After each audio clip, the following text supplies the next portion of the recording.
የኢትዮጵያ ሕዝባዊ አብዮታዊ ፓርቲ ኢህአፓ እየተዘጋጀ የሚቀርብ ፍኖተ ዲሞክራሲ የኢትዮጵያ አንድነት ድምፅ ነው።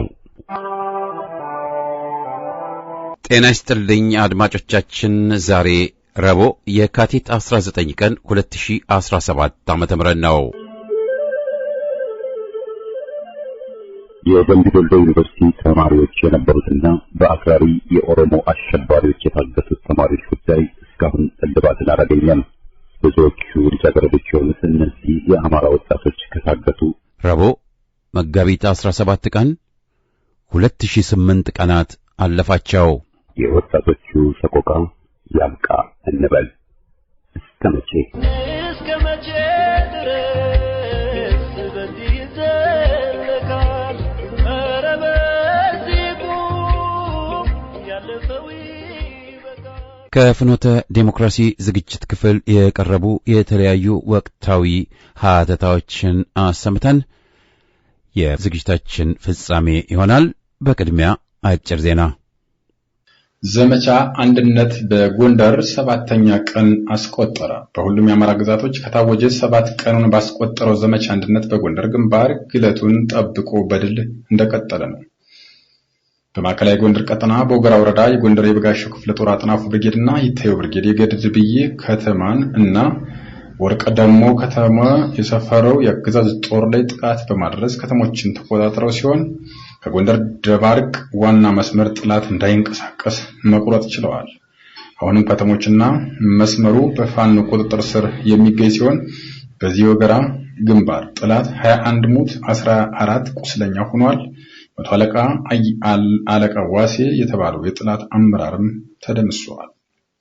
ከጎንደር ከተማ ደቡባዊ አቅጣጫ ጠዳ ምንዝሮና ብርባክስ አካባቢ ያፋ አጎ ጎንደር የበጋሻው ክፍለ ጦር የተወጣጡ ብርጌዶች ወደ ቀጠናው በመንቀሳቀስ ድል አስመዝግበዋል።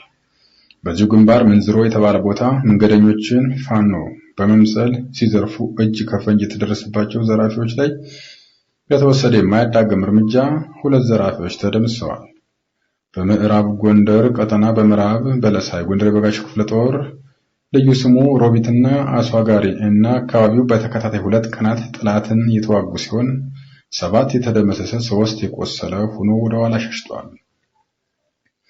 በጎንደር ግንባር ዘመቻ አንድነት ወታደራዊ ጥቃት ግለቱን ጠብቆ የተፋፋመ ሲገኝ በ7 ቀናት ውስጥ በ11 ልዩ ልዩ ቦታ 14 ጊዜ ውጊያ በማድረግ ንቁ ተሳታፊ የሆነችውን የጎንደር የበጋሻው ክፍለ ጦር ዛሬም በበለሳ ሮቢት በወገራ ገደብዬና ወርቅ ደም ውጊያን አጠናክሮ ቀጥለዋል። ዘመቻ አንድነት የአማራ ፋኖ በወሎ ቤት አማራ ላስታ ሳምነው ኮር ውባንታ ባተ ክፍለ ጦር ተጋድሎ አድርጓል። 7 ቀኑን የያዘው ዘመቻ አንድነት በላስታ ሳምነው ኮር ስር የምትገኘው ውባንታ ባተ ክፍለ ጦር መነሻውን ጋሽና ከተማ ወደ መቄት ወረዳ ገረገራ ፍላቂት ከተማ አድርጎ ወደ ተለያዩ ጎንደር ቀጠናዎችን ለማስተላለፍ የተንቀሳቀሰ የነበረው የቀይ ጥቁር አሞራዊ ባንዳ በ2 ፓትሮል ሲንቀሳቀስ ተደምሷል። 7ኛ ቀኑን በያዘው ዘመቻ አንድነት የአማራ ፋኖ በጎጃም 1ኛ ክፍለ ጦር በ2 ቦታዎች ላይ የተሳካ ኦፕሬሽን አካሄደ። ተከታታይ ወደ ውጊያዎችን እያደረገ የሚገኘው ኮሎኔል ታደሰ ሞላ ብርጌድ ከ3 ሻለቃዎች ከሻምበል መማር ጌትነት ሻለቃ፣ አበረ ኢማም ሻለቃ እና ጊዮን ሻለቃ የተወጣጣ ከመራዊ በቅርብ ርቀት የሚገኘው በተለምዶ እንጨት ተራ ተብሎ የሚጠራው ቦታ ላይ ደፈጣ በመጣል ድል አስመዝግበዋል። የፋኖነት መቋቋም ያቃተው ኮሎኔል ባህሩ በሚባል ህፃን ደፋሪ ግለሰብ የሚመራው 76ኛ ክፍለ ጦር ሙሉ በሙሉ ተደምስሷል። የዕለቱ አጭር ዜና በዚያ በቃ።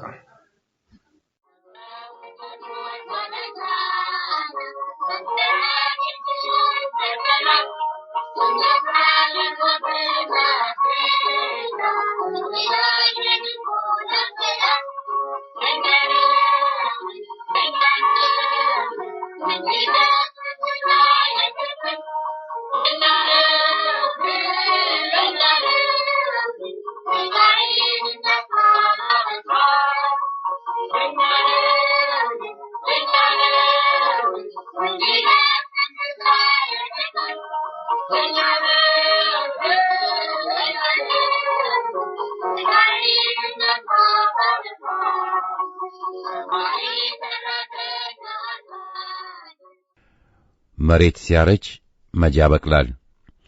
ከድጡ ወደ ማጡ ዕጣ ክፍላችን ሆኖ ከወያኔ ጠባቦች እጅ በትግል አምልጠን የባሱ መሐይሞችና ዘረኞች እጅ ወድቀናል። አስከፊ ነው፣ ያማል፣ ይገድላል። ተዋሪናዶ ይሉታል ያዋረዱን አውሬዎች፣ የቀንጅቦች ነፍሰ ገዳዮች፣ የለየላቸው ጸረ ሕዝብ ጸረ ኢትዮጵያዎች። ለውጥ የተባለውም ግደይን በነሌንጮ መተካት ተረኛንን ላሉ ስግብግቦች የግፍ ዕድል ከመስጠት ያለፈ ሊሆን አልቻለም። በሁሉም መስክ ዘረኛነት ተረኛው ከኦሮሞ ተወለድ ለሚሉት ነው ተብሎ ተንሰራፍቷል። ሕዝብም የአገር መንግሥት፣ መከላከያ፣ አስተዳደር አጥቶ የኦህዴድ ወይም የኦሮሞ ብልጽግና ስያሜን በአግባብ ሰጥቷቸዋል። ሕዝብ የራሱን መንግሥት አላገኘምና ትግሉ በግድ መቀጠል አለበት። ወያኔም የኮሎኔሉም አገዛዝ በሕዝብ ላይ በአሉታዊ ሰምረው ግፍ እየፈጸሙ ናቸውና እነሱን ለማስወገድ ሕዝባዊ አገራዊው ትግል መቀጠልና ከግቡ መድረስ ይገባዋል። አማራው ሲፈጅ የአማራ ክልል ተብዬ ኃላፊዎች በአውሮፓ ከተሞች ይንደላቀቃሉና የሕዝብ ትግል እነሱንም ሁሉንም ባንዳዎችን መቅጣት ገና የሚቀረው ግዳጅ ነው። መጭ በርግጥ በቅሎብናል። አርመን አጭደን ግን ልናጠፋው እንችላለን። በጊዜው ግዙፍ የነበረውንና በእነዚህ ደረጃና መጠን ያልተጠላውን የአጼውን ሥርዓት በትግል በአብዮት ለማስወገድ ተችሏል። ይህ የሆነውም ሥርዓቱን የታገሉት ጥርት ያለ ራዕይ ስለነበራቸውና ቀስ በቀስም ሊደራጁ በመቻላቸው ነው። የባጤ ቆጡን የሚቀባጥሩት እንደሚሉት ሳይሆን ያ መሬት ላራሹ ብሎ የታገለው ትውልድ ዴሞክራሲ ለኢትዮጵያ፣ እኩልነት ለጭቆኑ፣ ሉዓላዊነት ለአገራችን ወዘተ ብሎ መፈክር ያነሳ ትውልድ አብዮትን ወልዷል። የትግሉ ፈርቀዳጅ ሆነዋልም። ርዕዮትም ራእይም ነበረው። መነሻውንም መዳረሻውንም ሕዝባዊ መንግሥት ያውቅም ነበር። አረመኔው ደርግ ርዕዮትን ቀፋፊ ሲያደርግ፣ ወያኔ ደግሞ ሕዝብ እንዳይደራጅበት አጃቢዎችን አሰማርቶ ድርጅት የሚለውን ትጥቅ ትግል የሚባለውን ወዘተ ጸያፍ ቃል ጽንሰ ሐሳብ ነው ብሎ ሊያሳምን ዘመተ። በኢህአፓ ላይ ያካሄደው ሰፊ የስም ማጥፋት ዘመቻ ራሱን ሊከላከል ድርጅቱ በከተማ መታኮሱን በጥቅሉ ጠላት ላይ ብሎ አጸፋ ግድያ መውሰድ ኃጢአት ነው ብሎ ማስለፍለፉ ለዚያድ ባሬ ድጋፍ ሰጠ ብለው ደርግም ወያኔ መቀደዳቸው በትውልድ ላይ ያመጣው አጽንዖት ከፖለቲካ መራቅ፣ ሞት አይፈሪነትን መሸሽ፣ ግለኝነትን ማንገስ መሆኑን መገንዘባችን የማይቀር ነው። ዛሬ የሚታገሉት ክፍሎች ድርጅት፣ የትግል ስልት፣ ርዕዮትና ሕዝባዊ ዘላቂ ራዕይን በተመለከተ ድክመታቸው ከዚህም የሚመነጭ ነው። ይህን ድክመት ማስወገድ ቀዳሚ ይሆናል። አገዛዙና ሸኔ የአንድ ሳንቲም ሁለት ገጽታ ሆነው ተጣምረው ካሉበት አዲስ አበባ በዚያው ውይይት አደረግን ብለው መቀለዱ አንሷቸው ታንዛኒያ ድረስ ሄደን ልንወያይ ነው ብለው ማሾፋቸው ላይ በቃ ሸኔው አፋውቶ ድርድሩ እኛ ባቀረብነው ቅድመ ሁኔታ መሰረት ነው የሚደረገው ብሎ ኮሎኔሉን አሳቶታል። እዚህ ተባለ ወዲያ ዋና ግባቸው ተስማማን ብለው ሸኔን በይፋ የኦህዴድ ጦር ከሚባለው ለመደባለቅና ልዩነን የሚለውን ማንም ያላመነውን ልፈፋ ለማዳረስ ነው።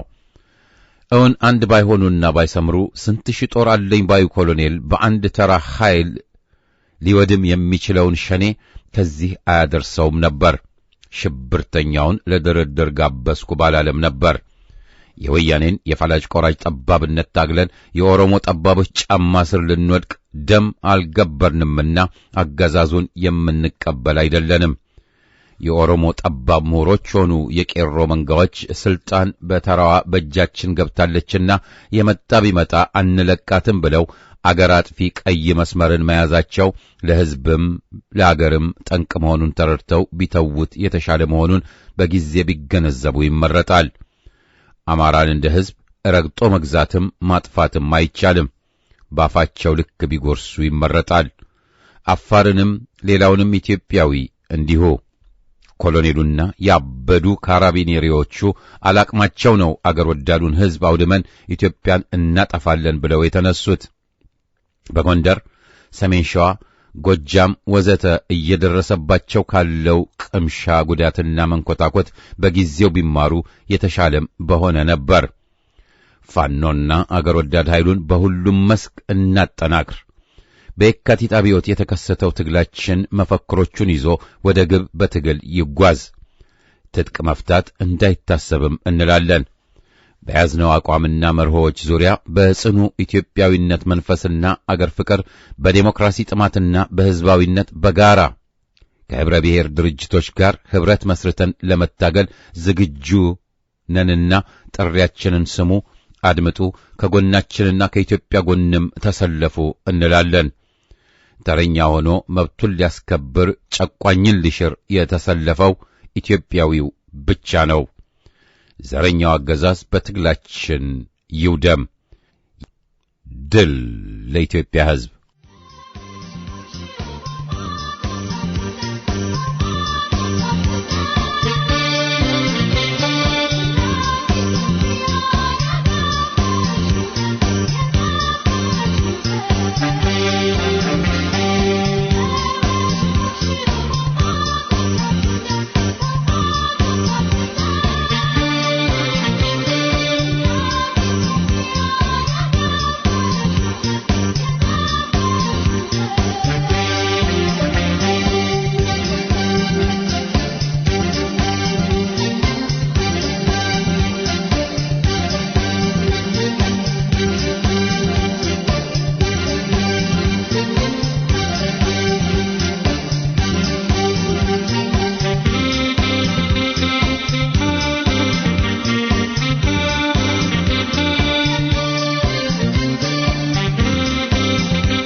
ጃዝባዩን አስቀምጦ በውሻ መማረር።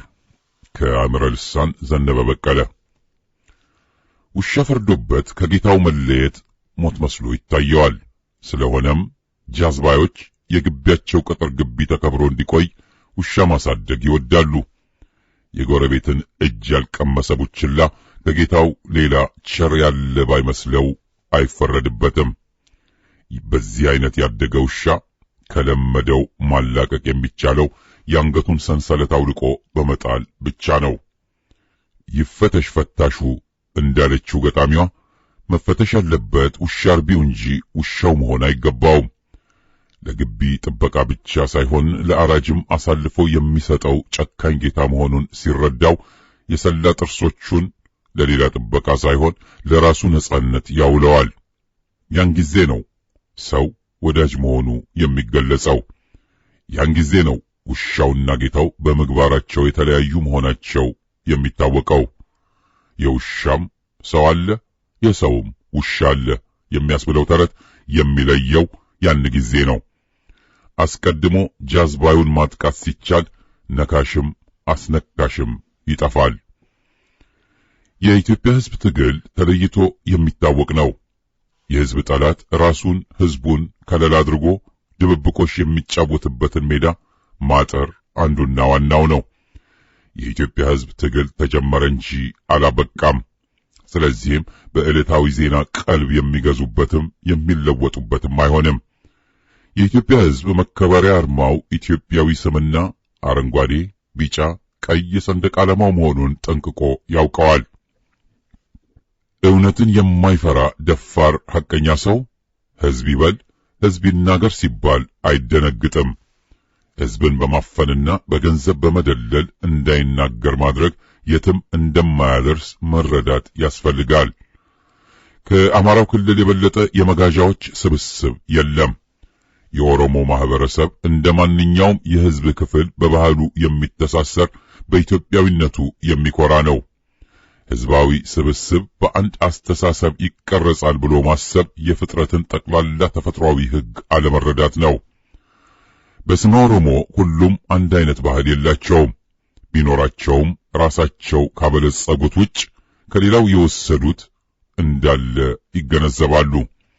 የአርሲው ከባሌው፣ የወለጋው ከሸዋው ባህል ይለያል።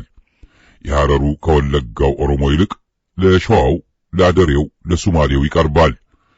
ይህ ደግሞ በሌሎችም ብሔረሰቦች መካከል ያለ የኢትዮጵያዊነት መገለጫ ምልክት መሆኑ ተደጋግሞ ተብሏል። ኢትዮጵያን እኛ በምንፈልገው አይነት ካልቀረጽን ብለው የሚደነፉ ጅሎች በኦነግና በኦህዴድ ስም አገር አፍርሶ አገር መስራት የሚቻል መስሏቸዋል። አልሰሜን ግባ በለው እንዳሉት ያለ ነው። የዘር ጭፍጨፋ አማራንም ሆነ ኢትዮጵያዊነትን ማጥፋት አያስችልም። ቢቻልማ ኖሮ እስካሁን የተጨፈጨፉት አማራዎችና ኢትዮጵያዊ ዜጎች መች ቁጥራቸው አንሶ። ስለዚህ በማጭበርበር ኦሮሞውን በማፈን የሚገኝ ትርፍ አይኖርም። ሆ ብሎ ሲነሳ የሚታይ ይሆናል። የሸዋው ኦሮሞ ከወለጋው ጋር የሚያቀራርበው ስለ ንቡላ ከኢትዮጵያዊነት ውጭ የሆነ አይደለም። ሁሉም የወለጋ ኦሮሞ ጸረ ኢትዮጵያ አይደለም። የሸዋ ኦሮሞ ለኢትዮጵያ ነጻነት የተዋጉ ስመጥር አርበኞች የነበሩበት ነው። ባህልና ታሪክ የማንነት መገለጫ ሲሆኑ ድርጊቶችን ዋቢ መጥራታቸው ያለ የሚኖር ነው። በማህበረሰብ መሃል ቀርቶ በቤተሰብ መሃልም አንድ ወጥ አስተሳሰብ አይኖርም። እንኳንስ አስተሳሰብ እምነትም የተደባለቀባት ኢትዮጵያ ውስጥ ተቀምጦ ብተናን ማለም በአርበኞች ልጆች ተከቦ በጎጠኝነት ስሜት መታበይ የመጨረሻ ድንቁርና ነው። ምኞታቸው በትርምስ ሊታጀብ ይችላል። ኢትዮጵያን ለማፍረስ የሚያበቃ የመንፈስ ትጥቅ ግን አይሆንም። የመሳሪያ ትጥቅ ተሸካሚውም ቢሆን የአንድ ቋንቋ ተናጋሪ አባል በመሆኑ ብቻ ሌላውን በጠላትነት አይመለከትም። የታዘዘበት ዓላማ አገር ማፍረስ፣ ሕዝብን ማመስ መሆኑ ሲገባው አፈሙዙን ወደ አዛዦቹ እንደሚያዞርና በየተሰማራበት የጦር ግንባር እጁን ለሕዝብ ልጆች እንደሚሰጥ ምንም ጥርጥር የለውም። እንኳንስ በሕዝብ ስም የተደራጀው መከላከያ ቀርቶ ኦነግ ሸኔ የሚሉት ኃይል ካለ በስሙ እየተነገደበት መሆኑ ሲገባው በማላይ መነሳት እንዳለበት ይረዳል። ስለዚህም የሕዝብ ትኩረት በአዛዦቹ ላይ መሆን ይገባዋል። ረጋ ብሎ አይቶ በየሰፈሩ ያለውን ገዳይ አራጅ ይወቀው፣ ያጥናው። አስፈላጊ ሲሆን ከጠላቱ በፊት ቀድሞ አጸፋውን ለመስጠት ያስችለዋል። አርበኞችን ለማጥፋት ሲንቀሳቀስ ሸምቀህ ጠብቀው፣ በየጉድባው አስቀረው። በቅድሚያ በከተማ ቤት አስፈራሾችን በአይነ ቁራኛ ተመልከታቸው። ጊዜው ሲፈቅድልህ የቤት ከቤት ዘመቻ አካሂድ። ጃዝባዩን አስቀምጦ በውሻው ማማረር ተገቢ አይደለምና ታጠቅ። የቤንዚኗ ጠርሙስ ባስፈላጊው ቦታ ተዋል፣ አትረሳ። ድል ለኢትዮጵያ ሕዝብ።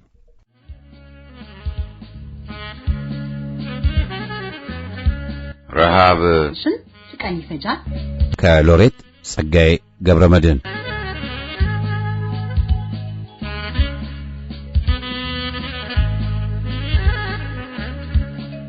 ረሃብ ቀጠሮ ይሰጣል ወይስ ቀን ቆጥሮ ይፈጃል?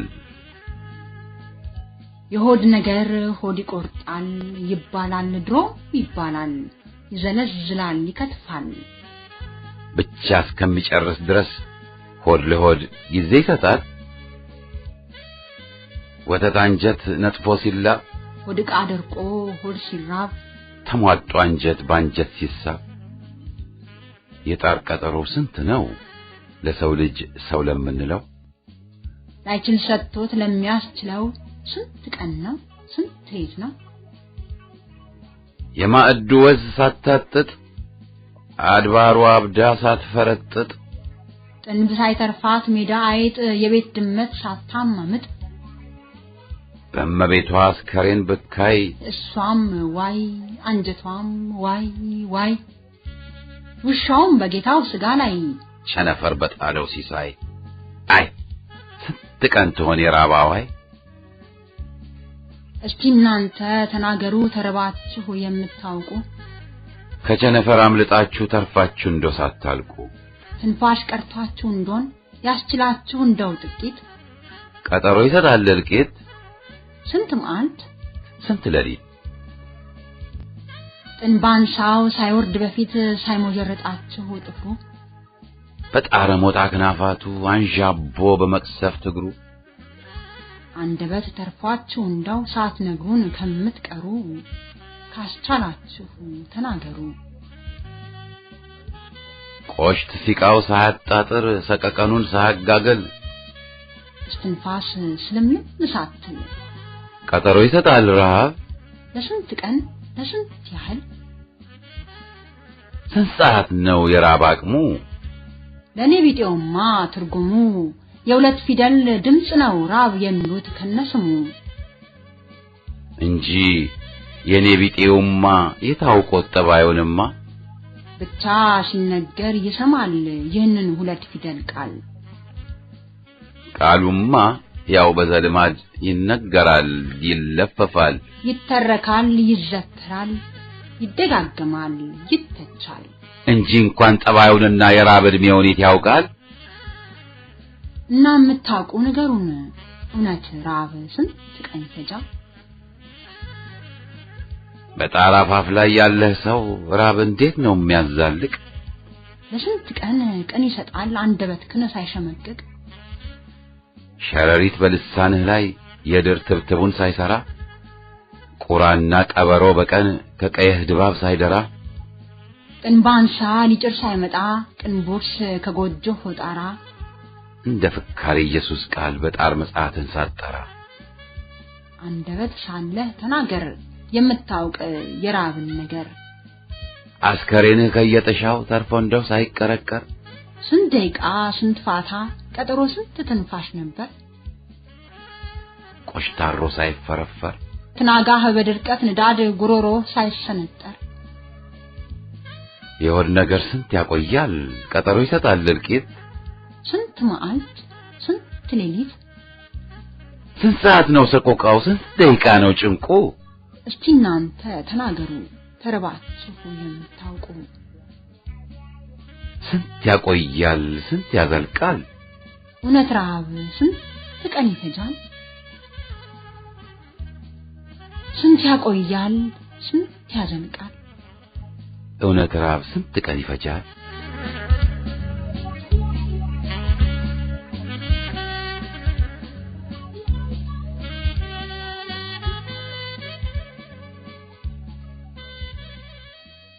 ቡራዩ እስከ ሻሸመኔ የወሮ በሎች ዘመን መጣ እንዴ? በኢትዮጵያ ሕዝብ ባህልና ወግ ወላጆችን ማክበር አዛውንትን ማክበር በጥያቄ የማይገባ ክቡር ቅርሳችን ነበር። ጊዜ ተለወጠና ታዲያ በሀገሩም በባህሉም የሚያላግድ ትውልድ መጣና ልናይ የተገደድነው ጭካኔና ቅሌት እውነታችን ሆነ። በቡራዩ እንደታየው ወጣት ሴቶችን ተሰብስቦ መድፈርና መግደል፣ ንጹህ ዜጎችን መጨፍጨፍ፣ በሻሸመኔ እንደታየው ዘቅዝቆ ሰውን መስቀልና አዛውንትን በመንጋ መደብደብ ሁሉም ተደምሮ ምን ጊዜ መጣ የሚያሰኝ ሆኗል። ስር ነቀል ለውጥን ስንመኝ አሳፋሪ ወሮ በላነት ሰፈነብን። ወንጀልና ቄሮ ተወራራሽ ሲሆኑና የወያኔ ኢህአዴግ ሰራዊትም በለመደው ደም ማፍሰሱን ቀጥሎበት ማየት ተገደናል። የወሮ በላዎችና ነፍሰ ገዳዮች መንጋ ዘመን መጣ እንዲህ ያሰኛል። ሁኔታውን በቅጡ መረዳት ያልተቻለው ብዥታ በመስፈኑ የተነሳ ነው። በአዲስ አበባ ሆኖ የኦነግ መሪው መንግስት የተባለው ላይ ዛቻ ለመሰንዘር እንዴት ደፈረ? ባለሜንጫውስ ማን አለውልህ ብሎት ነው ሹሙ ላይ የሚወርድበት? ከሻዕቢያ ጋር ያለው ተጨባጭ ሁኔታ ምን ነው ድብልቅልቅ አለ? ወያኔዎችስ አሁንም ለምን ይሾማሉ? ሹመት ሲባልስ አንድም በብሔረሰብ አንድም በሃይማኖት መሰረት ለምን ሆነ? የውዥንብሩ መጀመሪያ ሹሙ የመጣው ስር ነቀልና ስርዓት ቀያሪን ለውጥ እውን ለማድረግ ሳይሆን አገዛዙን ከውድቀት ለማዳን ኢህአዴግን ለማስቀጠል መሆኑን መሳት ነው። ተልእኮ ይህ መሆኑን ሹሙም አልደበቀም። ግን ብዙዎች የሰሙትን ለመቀበልና ለማመን ተስኗቸው አጉል ተስፋን መጋለብን ፈለጉ። የሹሞቹን አመጣጥና ሚና መረዳት ማወቅ ሲነገራቸውም ማመን ስላቃታቸው ሁኔታው ዘብረቅርቅ ያለ ቢመስላቸው አያስገርምም። ከመነሻው ብዥታ ውስጥ ስለገቡ ከመሆኑም በላይ ቀደም ብሎም ለዲሞክራሲና ለሕዝባዊ ትግሉ የነቁ አጋሮች አልነበሩም ማለት ነው። የሽግግር ሂደት ሁሉን ያቀፈና ያሳተፈ ካልመጣ ጽንፈኞችንም ሆነ ወያኔን ማሸነፍ እንደማይቻል ከጠዋቱ የተናገርን ቢሆንም ሹሞቹን ለስልጣን ያበቋቸው ክፍሎች ሰፊ የማደናገርና የማሻሻጥ ዘመቻ ከፍተው ብዙሃኑን ግራ አጋቡ። በባዕድ አገር በፈረንጆቹ ቁጥጥር ስር ያሉ በኢትዮጵያ ቋንቋዎች የሚያስተላልፉ ሬዲዮኖች በዚህ መስክ ሰፊና እኩል ሚናም ነበራቸው፣ አሁንም አላቸው። ኢህአፓ ፍኖተ ሬዲዮ ባይኖረው ኖሮ አቋሙና ድምፁ እንዳይሰማ ለማድረግ ያደረጉት ሙከራ ቀላል አልነበረም። ትግላችን ተደናቅፏል፣ ስርዓቱ መሰረታዊ ለውጥን ሳያሳይ እየቀጠለ ነው ያልነው ሳይውል ሳያድር ሐቅነቱም ተረጋግጧል። ላድስ ልጠግንና ላስቀጥል መጣው የምን ስር ነቀል ለውጥ የምን ሽግግር ያሉን ሹሞች በወያኔ ሕግ ክልል እየሰሩ ወያኔን ጥለናል እመኑን በሚል ሊያስተኙን ሞከሩ። ወያኔ ተወግዷል ብለው አምነው የከነፉትም ወያኔ ከነበቀሉና ዘረኝነቱ በቦታው እንዳለ ለማወቅና ቁጣውንም ለመቀበል ጊዜ አልፈጀባቸውም። በየቦታው አገራችንን የሚበጠብጡት የታጠቁ ክፍሎች አለቃቸው ማን እንደሆነ ምስጢር አይደለም። ኢትዮጵያዊነትን የሚያጠቁ አስመሳይ አርበኞችና ታጋዮችም በልፈፋቸውና ድርጊታቸው ሰሞነኛ በድሮ አደሞችና በወያኔም የሚሸፈሩ መሆናቸውንም ለማወቅ ችለናል። ኢትዮጵያን የሚጠሉና የሀገራችን ሰው እንደሚለው ግምኛ የጎዱትን ከየቦታው ሰብስቦ በዙሪያው ማሰለፉና መሾሙም ምክንያት አልባ አይደለም። ወያኔም ተሸንፎ እጅ አልሰጠም። ስርዓቱ ቀጠለ እንጂ አልተንኮታኮተም። ትዕዛዝ ተቀባዮችን ዋና ተጠያቂ አድርጎ በማቅረብ ዋናዎቹ ወንጀለኞች ክንፈ ሲሉ አዜብና አባይን ትተው ተሸፍኖላቸዋል። ዘረኞች በአዲስ አበባም ሆነ በሌሎች ቦታዎች ተሹመዋል። ለኢትዮጵያ በማይጠቅም ደረጃ ወደ ግብጽና ሳውዲ ኤሚሬትስ ፖለቲካችን አዘንብሏል። የሱዳኑ በሽር ሊወድቅ ሲንገዳገድ ምን እንርዳህ ለማለትም ውጭ ጉዳይ ሚኒስትሩ ወደ ካርቱም ተጉዟል። ተጠርተው አለና ያሉት ቡድኖችና ድርጅቶች የወሰዱት ውሳኔ ስህተት መሆኑን እያመኑ ናቸው። ሰላም ደፍርሶ የክልል አባወራዎች እየጮሁና ኢትዮጵያ ማለትን እንደ ኃጢአት ሊቆጥሩ ተነስተው እያጓሩ ባለበት ምርጫ በሁለት ዓመት ማለቱ ስርዓቱን በዘረኞች የበላይነት ማስቀጠል መሆኑን አልቀበል ያሉ ዘመናዊ ተለጣፊዎች ማንነታቸውን ይፋ አድርገዋል። የነበረው የዲሞክራሲያዊ አሰራር አሁንም ቀጥሏል። አንድ ወይ ጥቂት ሰዎችና አንድ ቡድን ባፈተተው ወሳኝ ሿሚ ፈጣሪ አድራጊ ሆኗል። የኢስሙላ ፓርላማው እንኳ የመምከር ዕድልን ተነፍጎ አለ። ከሻዕቢያ ጋር የተደረገው ስምምነት፣ በየመን ሳውዲ ጦርነት ወደ ሳውዲ ጎን መለጠፉ፣ በአባይ ግድብ ላይ የተወሰደው ውሳኔ፣ የተደረጉ በርካታ ሹመቶች፣ የሽግግር ሂደት መሰረዙ፣ የፖለቲካ እስረኞች አብዛኛው አለመፈታታቸው፣ ነጋ ጠባ ሹሙ የሚናገረውና የሚፈጽመው ሁሉ የሕዝብን ይሁንታ ያላገኘና በቡድናቸው የሚወስኑት ነው። ለሕዝብና ለድርጅቶች የተሰጠው ዕድል በጭፍን ማጨብጨብና ውዳሴ ሹሙን ማነብነብ ነው። ጉዟቸው የአስቸኳይ ጊዜ አዋጅ እንዳወጀ አገዛዝ ሆኖ ይታያል። የተያዘው መንገድ ወደ ቀውስ ወሳጅ ለመሆኑ ደግሞ ተጨባጩ ሁኔታ ቁልጭ አርጎ እያሳየን መሆኑን ማንም ሊክድ አይችልም። ጸረ ኢትዮጵያና ጸረ ኢትዮጵያዊነት ኃይሎች ሁሉ ተለቀው በኢትዮጵያ አንድነትና ሕልውና ላይ አደጋ ሆነዋል። የሕዝብ ማንነት አሁንም ተክዶ መፈናቀልና መፈጀት የሕዝብ ዕጣ ሆኗል። የወያኔ ቅጥረኞችና ታጣቂዎች የሕዝብ ወገን መስለው በመሸፋፈን አገርና ሕዝብን በማመስ ላይና የእርስ በርስ ጥላቻን በማሰራጨት ላይ ናቸው። ወዴት እየወሰዱን ነው ስንል ሊመልሱልን የማይችሉት ምስጢር አድርገውት ሳይሆን ስለማያውቁትና በዳበሳና በባዕዳን ትዕዛዝ የሚንቀሳቀሱ በመሆናቸው ነው። ሹሞቹ ቢከፍቱት ተልባ መሆናቸውን ፖለቲካውን እንዳልቻሉበት አስመስክረዋል። ይህ በመሆኑ ዛሬ ከመቼውም ጊዜ በበለጠ የሽግግር ሂደትን መቀበል አማራጭ የለሽ እርምጃ ነው። ነውጠኛና ጠባብ ኃይሎች ክልሌ በሚል ግንብ ሰርተው ሰላም ጠፍቶ ባለበት ሁኔታ ምርጫ የተባለው ሊካሄድ የሚችል አይደለም። ከተካሄደም ለጠባቦችና ዘረኛ ኃይሎች የሚያመች ከመሆን የሚያልፍ አይደለም።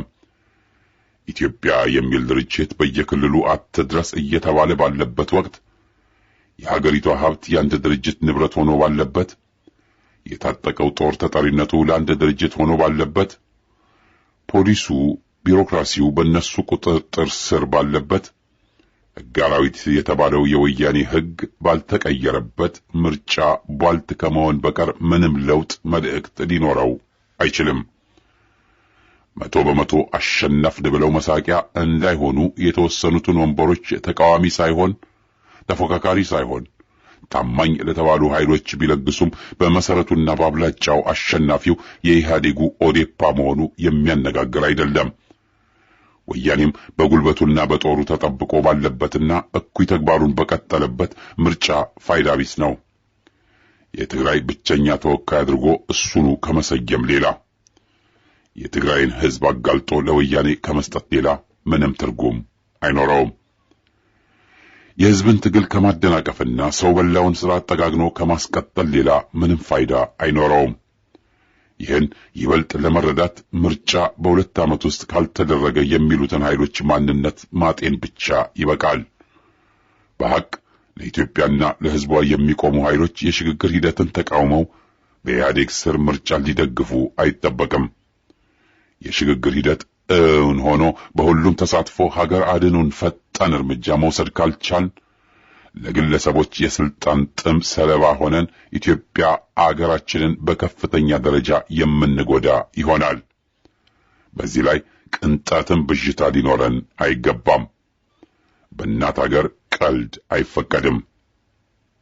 የሽግግር ሂደት አሁኑኑ፣ ትግላችን ተፋፍሞ ይቀጥል። በጋራ ትግልና መስዋዕትነት ኢትዮጵያን እንጠብቃለን።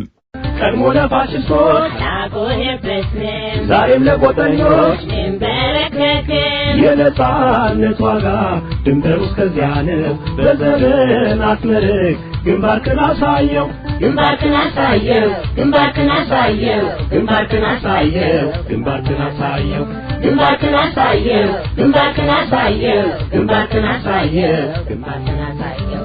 ለመድብ ለፓርቲ ቀድሞ የታገለ መካይ ተፋላሚ ታግሎም ያታገለ ሕግ የበላይ ይሁን ብለህ ያስተማርከው ሉዓላዊነትን በክብር የያዝከው የአገር ክብር መላሽ ኢህአፓ እውነት ነው፣ የሕዝብ ተስፋ ነህ። ግንባርክን አሳየው፣ ግንባርክን አሳየው፣ ግንባርክን አሳየው፣ ግንባርክን አሳየው፣ ግንባርክን አሳየው፣ ግንባርክን አሳየው፣ ግንባርክን አሳየው፣ ግንባርክን አሳየው፣ ግንባርክን አሳየው። ቅንነት የሞላው ሁሉንም ያቀፈው ዓላማው በጥናት በግልጽ የተጻፈው ለፍትህ የቆመ በደልን የጠላ የጨለማው መብራት የእውነት ብርሃን ፋና እምነት፣ ጽናት፣ ፍቅር ኢትዮጵያዊነት ነው። እናሸንፋለን። ግንባርክን አሳየው፣ ግንባርክን አሳየው፣ ግንባርክን አሳየው፣ ግንባርክን አሳየው፣ ግንባርክን አሳየው፣ ግንባርክን አሳየው፣ ግንባርክን አሳየው፣ ግንባርክን አሳየው፣ ግንባርክን አሳየው።